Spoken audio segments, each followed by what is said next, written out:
kicking us off is one that we actually talked about a little bit last week when it was speculated, but now it's more or less confirmed, but in a different way than we expected. And that is that Wonder Woman 1984 is coming out on Christmas, like we figured it would, in both theaters and HBO Max on the same day.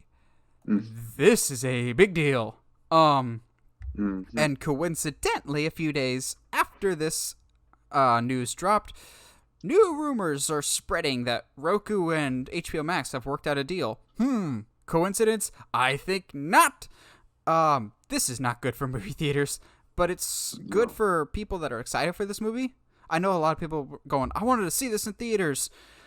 I get that, but we've talked about for the past few weeks of the streaming wars are the future, and this is a strategic long-term investment on Warner Brothers and HBO Max's side of things. So I already told my parents this is probably what we're going to watch on Christmas, assuming that it's on Roku by that point. If not, I'll just bring my Chromecast over to their house. It sucks, but I get why they're doing this, because this movie has been done forever now. So they just kind of needed to get it out at this point.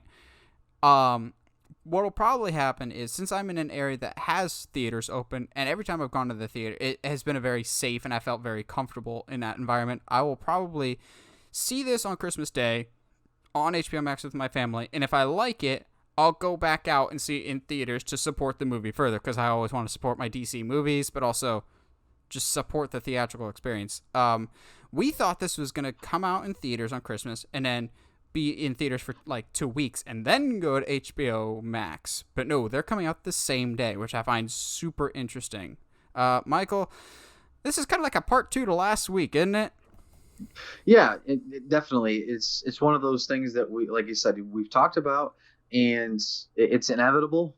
I'm so fortunate to say that. So none of this is surprising. For those of us who don't have HBO Max, no, I can always sign up for a free trial, of course. And I don't have. I think a lot of people will be doing that.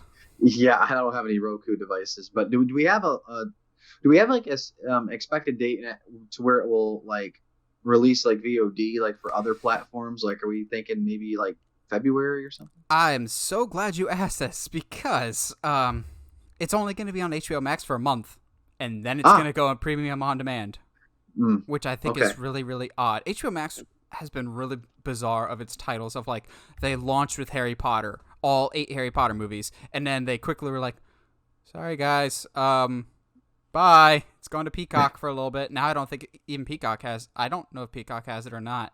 But that was one of the heavily marketed things when they first coming out of, we've got Harry Potter and now it's gone.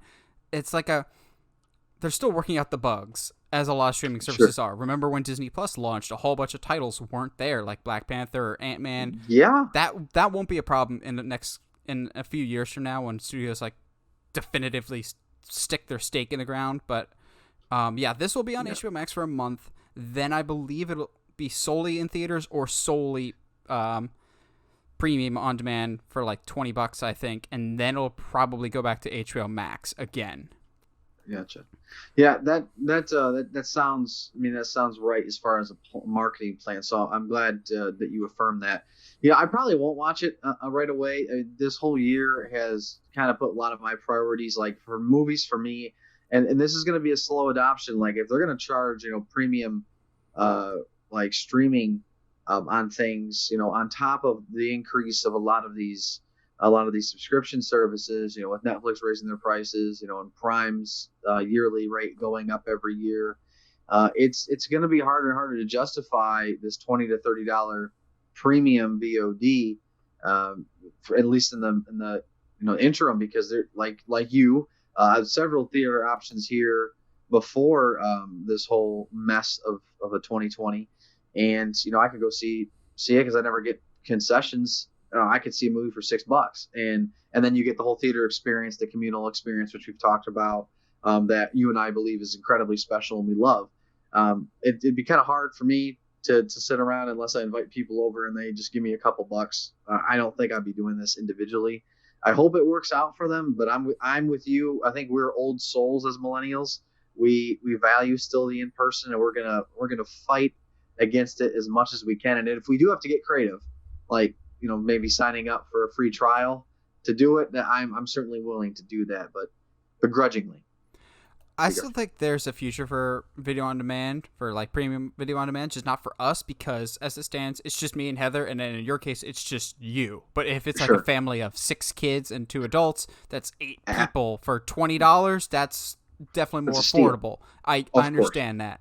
I think also they're sticking with this release date, one, because they've already shelled out so much money in the marketing because they've moved this so many Yeah. times, but also there's still a lot of DC projects coming.